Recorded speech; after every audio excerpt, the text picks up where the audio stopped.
Okay, everybody comfortable? Cell phones off, right? Okay, here we go.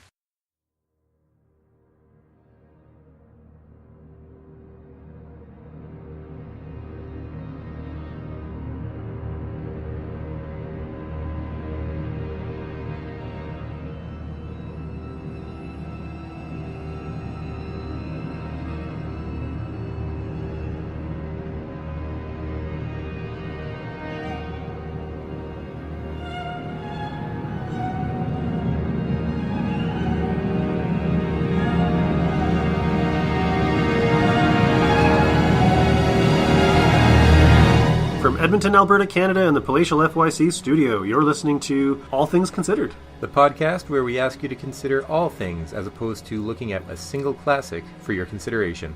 I'm your host, Mike Josic. And I'm Dustin Friesenan. And we'd like to give a jaunty hello to all of our listeners catching the show on various providers like YouTube, iHeartRadio, Stitcher, Google Play, and really wherever great pods are cast. If you're catching the show on iTunes, please, while you're there, we encourage you to rate and review the show.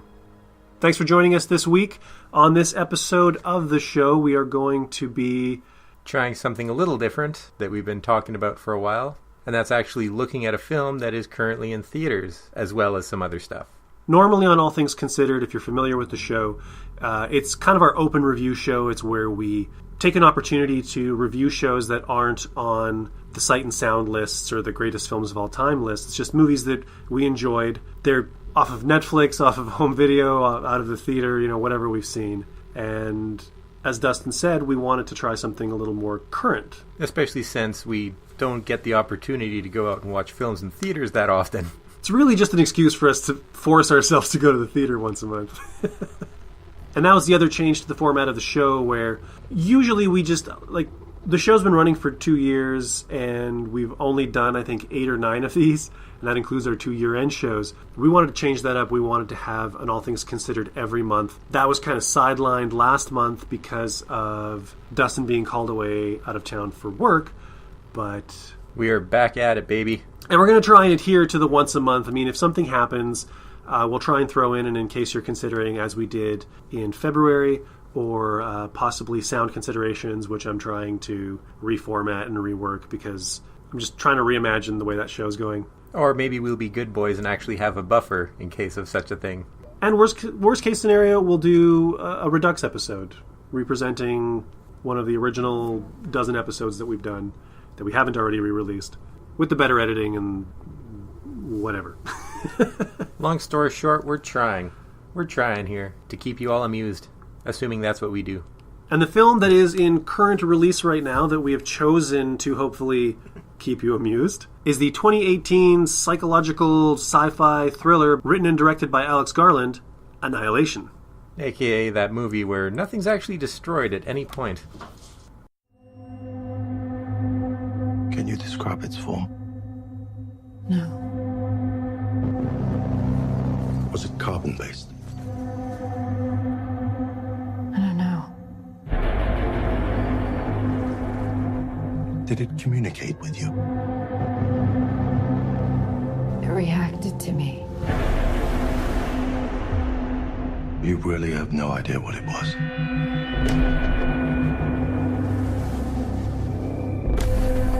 Did your husband contact you at any point while he was away? No. It was his decision to go in. Why did my husband volunteer for a suicide mission?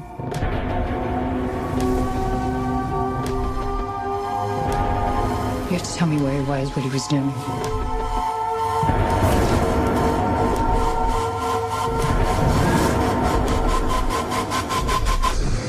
I need to know what's inside. I could save him.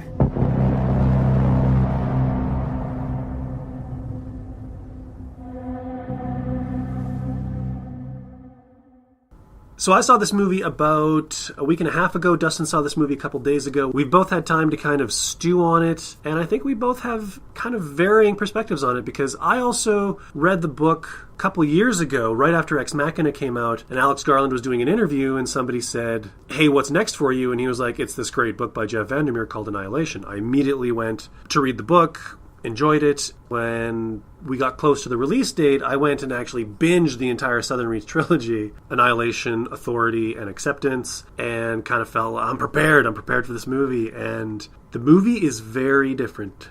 We just saw an interview with him where the books were actually being written as he was doing the movie, and he was going entirely off of memory from what he had read from the original one. So it's not a surprise, really, at all. I'll say off the top, I was very disappointed with Annihilation, but that's not to say that Annihilation is a bad film. I was partly disappointed because some of the expectations that I had were from reading the book, but, you know, in the interviews and stuff that I've read and heard, the fact that, like you said, he felt the book played kind of like a dream, so he wanted to write the movie, not reread the book and, you know, get a beat-for-beat adaptation. He wanted to adapt it from his memory of the book. So in some cases it would be very close, and in some cases it would diverge like crazy. And I think in those terms, it is a good film. Like, for the most part, the changes that he made, I don't think they hurt the film. I don't think they hurt the story. There's only one real huge problem I have with the movie, and that's something that I'll bring a little bit further into the discussion. But not having read the book, Dustin, I remember your reaction when I asked you immediately after seeing the film. You said that you loved the nihilism of it? Oh, yeah. This film is the closest thing to sort of a religious experience that I'll be having at any point in time. This and one other film that I'll bring up later, watching it, the name Annihilation, it doesn't really fit the film whatsoever for me because there is nothing being destroyed, as I said in the Dummery. It's all about change, but it's change from what we're used to, change from the categories that we've already predetermined as people. The only real destruction is the self-destruction that Alex Garland said that he was sort of focusing on. That was his thematic overture that he was trying to get across to all of us. But nature wasn't destroying anything inside there. The alien wasn't destroying it. The world wasn't in fear of destruction. It was in danger of change. In the film, there was a perception of things being destroyed, though. And I think it was a loose use of the name. The name has a very direct correlation to the book, which plays into the end of the book. But coming at it from your perspective and the perspective of anybody who hasn't read the book, yeah, it is a little loosey-goosey. But the thing is, you have the military guys that are constantly asking her, well, what's happening? What does it want? What's going on? What is this? What is that? They're all trying to get stuff concrete. They're trying to define. They're trying to categorize. But the whole point is that it defies the categorization that we're used to. At least the point that I see. It's defying our categorization. It's defying our answers. It's defying our logic. But there's no good or evil to it. It's just there. And it's something that scares the crap out of all the people in the film. Except for, of course, the one younger researcher who just accepts it and is like, I don't want to destroy it. I don't want to understand it. I don't want to die or go back. I'm just going to become part of it. Are you talking about Natalie Portman? I'm talking about... Natalie Portman was the lead, wasn't she? Yeah. Which young researcher? Oh, the physicist. The physicist. Where she just sort of like walks out and becomes one. Exactly. She stops fighting the change and becomes part of it. I like that scene, actually. It's a good scene. Her statement that she wants to understand it, you want to get away from it. She's offering a whole lot of options, and it really fits how everything works for me inside the film. But the idea that none of it necessarily matters and it's all beyond us, it's something that I've always appreciated in a film, and it's something that always makes me feel something fairly deeply. Sort of like there's an actual understanding of the small part that we play in the universe, not just the small part we play, but how our understanding is also so idiosyncratic. Area X, to be fair, it's never really referred to as Area X except in a title card. They call it, they're in the shimmer. But Area X, it is this sort of unknown force, and that was always one of the things that I loved about the book, and it is one of the things that I enjoy about the movie, like finding out the things that it's doing, the way that it's copying things, the way that it's amalgamating things, taking nature and coding it with like how bodies are supposed to develop. So the trees are growing and the flowers are growing in the shapes of human bodies, which I thought was really neat. All sorts of animals just sort of coalescing into one. But I do think they could have capitalized more on the strangeness of it. And I know in the interview that we just watched, Alex Garland, we'll post the interview on the Facebook page. So if you're curious about the references that we're making, it was a Google Talk that Alex Garland did. other than looking a little tired and like he's been doing way too much press, there's some good questions and answers. But he mentions you kind of start strange and you end strange, and if you keep doing the strange, you eventually acclimate to it. But I kind of felt like Area X had this Lovecraftian unknowability to it. It's a thread that goes through the books. That's a reason why the last book is called Acceptance, because there is a point. Here's major spoiler for the trilogy, I guess. After like 30 years of trying to figure out what this thing is and what it's doing, they come to the realization, oh, there's nothing we can do to stop this. This is inevitable. We're facing basically like biological entropy. It's just everything's collapsing on itself, and we have to just accept this is what's happening. And that kind of does translate into the film a little bit. I didn't feel like it was as much of a payoff not knowing... Do you know what I'm saying? Not entirely here, because...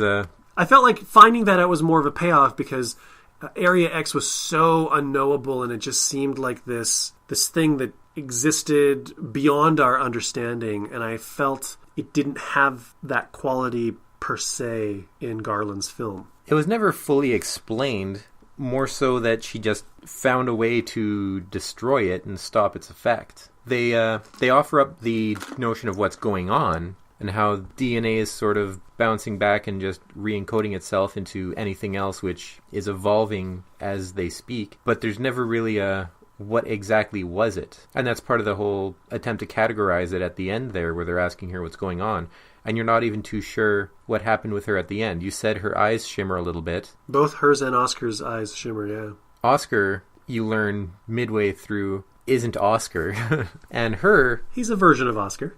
And her, I believe she is her original self, but she's been adapted by this area, by this effect. Because anything that goes into Area X becomes changed. Nothing comes out unchanged. And those were some of the things that I had some issue with when it comes to the anything that goes in doesn't come back out ever again, is what they were talking about early in the film. And you were saying in the books, there's only one way in and stuff does come out. And they're researching it and they learn of a bunch of different effects. But in the film, I'm constantly thinking, well, if you're just going to go to the coast and go down, why not just go up the coast to begin with? Why don't you just send in paratroops, just get there ASAP? There's no explanation as to why you can't just go in and walk right back out. Yeah, that's something they never really touch on in the movie. In the book, they're pretty explicit. Like right off the bat, they say there's only the one entrance. Anybody who tries to go through, it's called the border in the book, but it's the shimmer in the film. If you go through the shimmer and you don't go through the door that's sort of there, you're changed instantly. It's like you're going through a genetic blender or something. Whereas if you go through the door, you still maintain your individuality, but you slowly become kind of altered or changed. While in Area X, well, I'm not going to get into the specifics of that. Whereas if I were to walk in there, having heard that no one goes in and then comes out, I would immediately walk in, grab something, and try to walk out. And if I can, I'm like, well, why hasn't anyone else done this and tested stuff out? Yeah, it's at the border, but that's better than nothing. Have you guys been doing nothing for the last 7 years? They did wake up in the middle of Area X. Saying that they didn't remember a damn thing. And not sure where exactly they were. They just sort of knew. They oriented themselves with the sun and were like, let's go to the lighthouse. And they had Jennifer Jason Leigh pushing to the lighthouse, I'm going with or without you guys kind of thing, because she had cancer and she had nothing to lose and she wanted the answers. So her acting, by the way, I adored. The fact that she was always so depressed and despondent and constantly fiddling with stuff in her hands, I definitely noticed that. I loved her. The performances in this movie are great.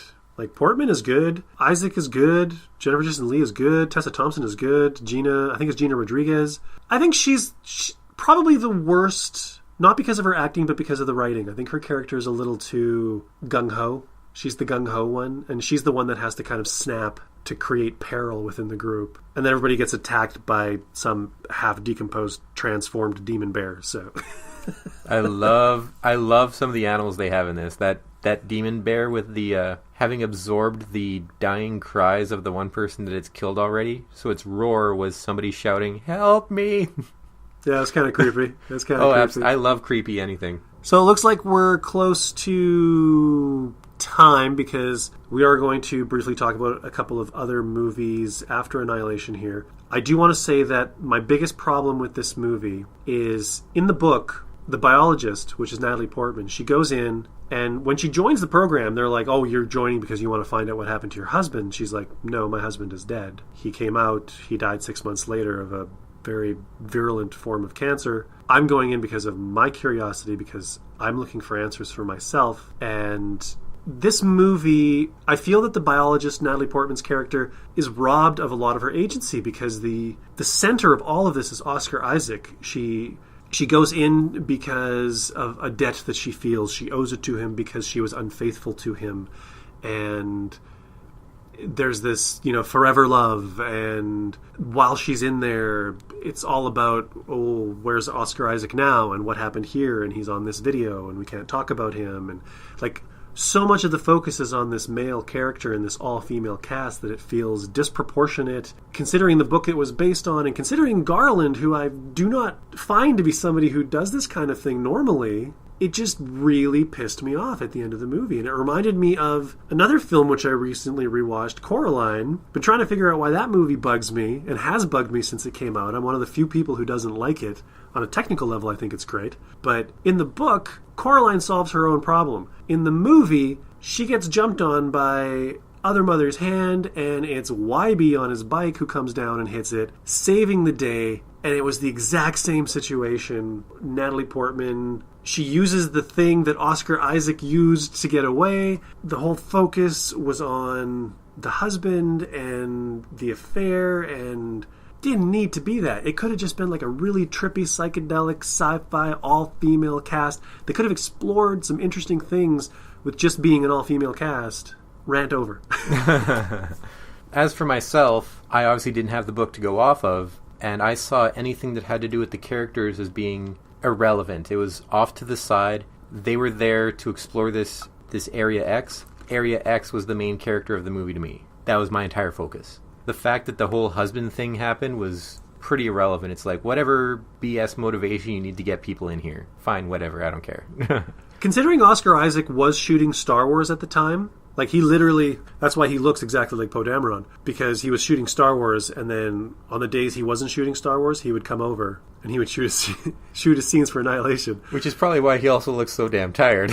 Yeah, but when Oscar Isaac was announced as being part of the movie, I thought, well, okay, no, that makes sense because he worked with Garland on Ex Machina, and he's probably just coming in for a couple of days because his character is just really insignificant to the whole story. He's kind of a MacGuffin's not the right word, but he sort of sets things in motion because it's his character who comes back. In the film, he's the first person to come back. In the book, as you said, there's lots of stuff going in and out. There's people, his whole crew actually makes it out in the book, and they all die in 6 months of cancer. They're curious about it, they're not sure about it, and they do create an all-female group going in because they're like, well, we've traditionally sent in male groups, and we've had limited success with that, so now we're going to try a female group, find out if Area X responds differently to the women. Yeah, I just, long story short, I thought Oscar Isaac was going to have a couple minutes in this movie, but he's there in the end. He's there in the beginning. He's there in the beginning, he's there in the middle, he's just there. He's a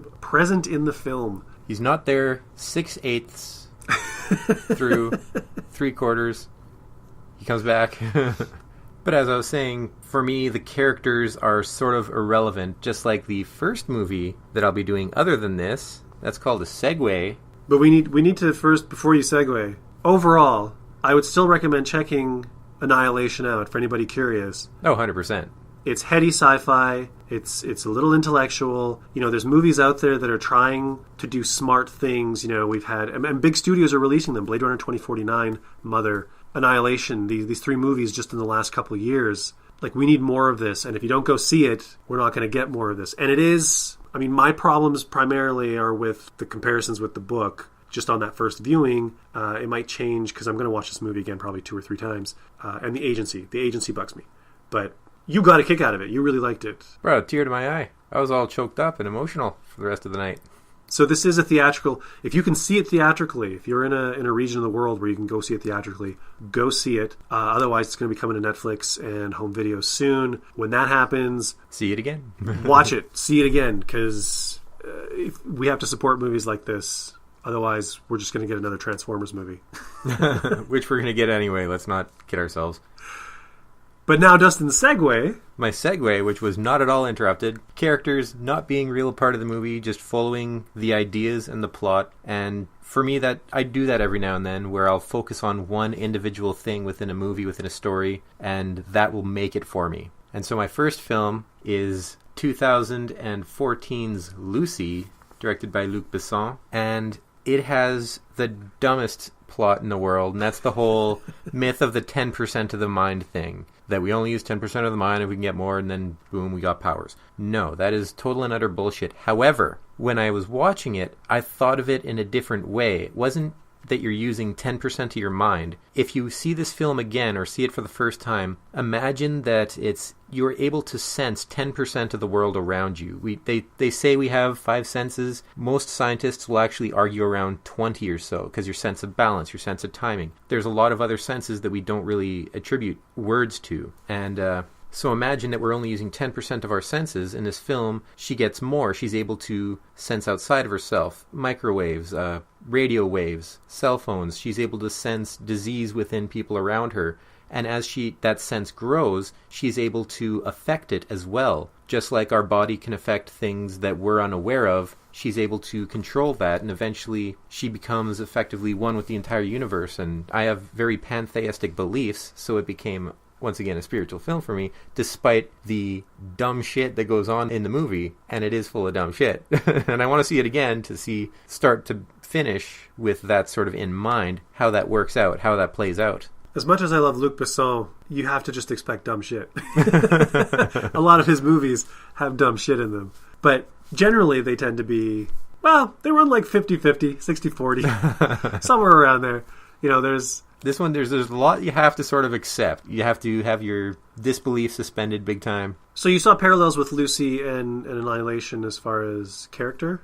As far as nihilism goes, effectively. Okay. And yeah, with character, because the characters, as far as I'm concerned, don't matter in Lucy. What's important is her dissociation from herself and her becoming one with everything. If you look at Annihilation, the characters go in there and they figure out what's happening is that everything is sort of becoming one. Everything is changing and adapting in a way that we don't understand. The same thing happens in Lucy. She's able to sense so much more of the world around her in a way that we don't understand, we can't define. And the characters don't matter. What matters is what's happening. It's one of those films where the people don't matter to an extent. They're just a vehicle. It's like a good zombie film. The zombies aren't the plot, they're the backdrop.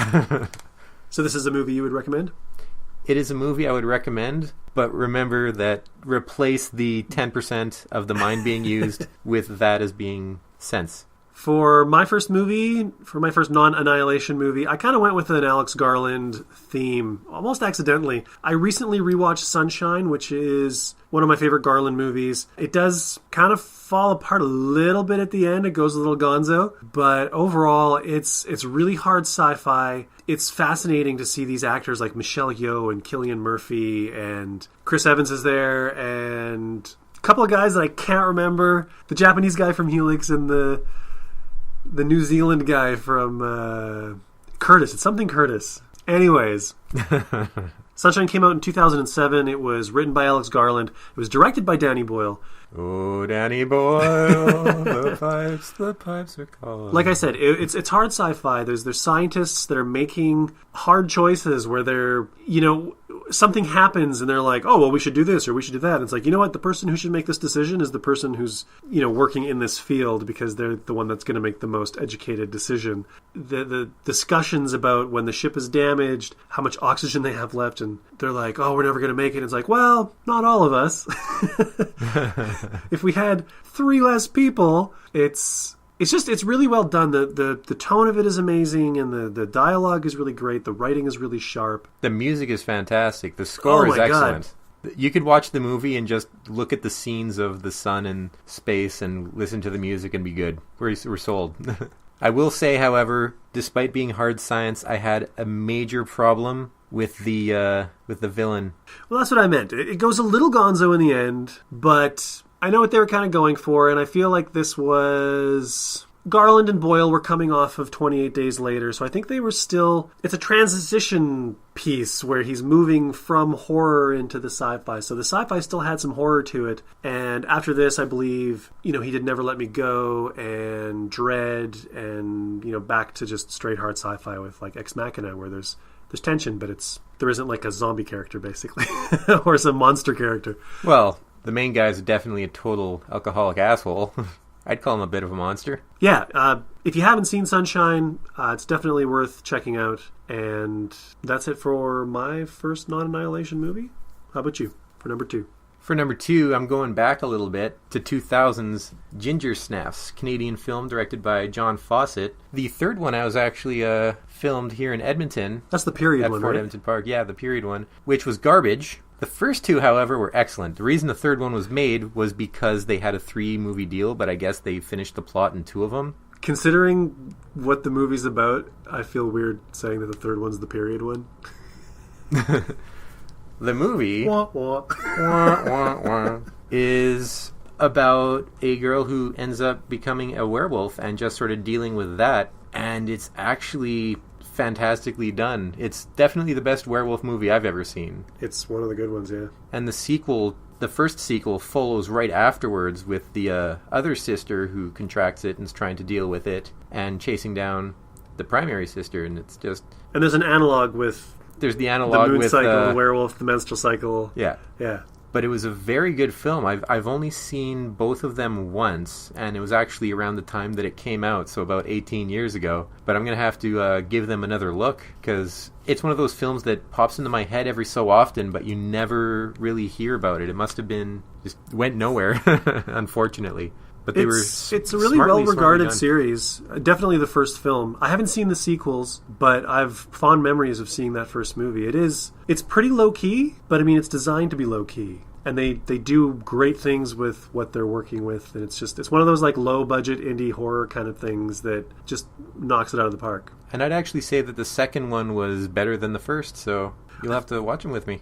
And so I would highly recommend the first 2 of the films, and then completely ignore the third, because that one, you might as well have just said, hey, Asylum Pictures, make a movie that has some of the same characters, I guess, maybe. And for my second film, sticking with the Garland theme, although loosely, there was a documentary that came out in 2014 called Future Shock, The Story of 2000 AD. It was directed by Paul Goodwin, and basically it is just the history of the creation of 2000 AD and the development of the characters and the talent. And there's great interviews with everyone from Pat Mills to Alex Garland, who did the adaptation for the Dread film, which was also an amazing film. It's really entertaining. There is a lot of talking heads, but if you like comics, if you like sci-fi comics, if you are a fan of anything 2000 AD, Grant Morrison figures pretty prominently, and he's pretty great in the interviews as well. There's just a lot of really good talent that's kind of brought together for this, and everybody just has such a love for the material. The stories that they have, the stories that Dave Gibbons is talking, what they were doing in the studios and the artists trying to outdo the next artist, and just that whole anarchic energy that they had, the British comics doing their own thing, and comics was still very dominated by the Americans, and they carved out their niche. It's just a really well done documentary. So for anyone who's interested in that kind of topic, that's the documentary to go to. It's definitely one to go to, yeah. I don't think it's available right now on Netflix. I'm not sure if any of these movies are available on Netflix right now. Sunshine might be, but I don't think Lucy is. Break into people's homes randomly and just look at their movie collection until you find one of them. That is my recommendation. So yeah, track these movies down. Go see Annihilation while still in theaters if you can, and check out Sunshine, Ginger Snaps, Future Shock, and Lucy. You got it! So that's going to be our show for this week. One of the things that we kind of promised to do with the All Things Considered episodes was the shoutouts. We were going to take the shoutouts out of the regular FYC episodes and move them to the All Things Considered. But we haven't done an All Things Considered for a little while. So there's been a lot of names collecting. So we're going to try and just burn through a few of them quickly. I know I'm in the middle of a conversation right now with Mario Riestra Villa, who's defending the August Underground trilogy that I sort of lambasted last week. Thank you for your comments. And I've recently had a discussion with Amanda Tucker, who checked out our Thing episode and posted a comment, just kind of kept going. And we've also seen comments from Olaf Lesniak, Dave Robson, Joshua Ashby, The Thought Criminal, Silent Stalker, Mr. Bunnyman, who is not to be mistaken with the Rabbite Man from Secret of Mana. Garrett Largy's back, commenting on Princess Mononoke. Mononoke. Kevin McClintock, LT Irish Keg, and Swarm 509. Gary Darnell, Dave Robson, Nemesism Key, Avatar 6699. TV Head 707, Rob Aldridge, and Johnny 407. And that's as far back as we're going to go. Sorry if we missed anybody. Thank you guys so much for checking out the YouTube channel. If you guys... We encourage you to chat with us on any of the social media that we have. We're on Twitter at FYC Show. We're on Instagram. We're on Facebook. We've got the WordPress blog. Hit us up there. We've got the Gmail address, FYC Podcast. We've got snail mail address that you're not allowed to know.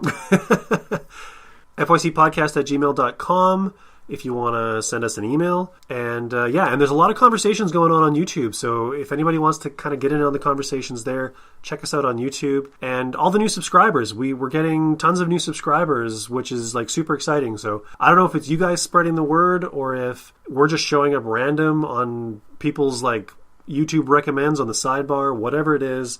Even if 50% of you are bots. Yeah. It's really exciting. It's really exciting to see the show kind of growing and interacting with you guys, because that's from day one. If you listen to our terrible pilot episode, we wanted to start a conversation, and we just wanted to talk about these movies, and that's kind of what's going on. So that's cool. That's cool. And we're really, it helps. It's got the juices flowing. It helps keeps us going. And so for next week, since we do have a few requests, we will see which request you guys are most interested in seeing. Another Twitter poll. Good old Twitter polls. And a few of the requests we've been given have been for Full Metal Jacket, Stray Dog, and there was some disappointment that we didn't get to see Old Boy, so here's another chance for Old Boy to come back and take the day. I do feel a danger going in a three-way with the three movies, because it'll divide up the votes. Probably be a lot closer, but... That is why we reserve our own votes for the very end for tiebreakers like sneaky little bastards. So again, hit us up on Twitter at FYC Show. As soon as this episode drops, we'll have that Twitter poll up. You can vote for either Akira Kurosawa's Stray Dog, Stanley Kubrick's Full Metal Jacket, and Chan-wook Park's Old Boy. So with that, we'll bring the proceedings to a close. Thanks again so much for joining us. We appreciate all your support. Be sure to join us next week on the show. And hopefully for the week after that. You're Dustin Friesenhead. And you're Mike Josick. Thanks for listening. That works. I'm going to keep the lower tone because people are going to realize that I'm prodding you. And I'm being a turd about it. Take care. Bye-bye.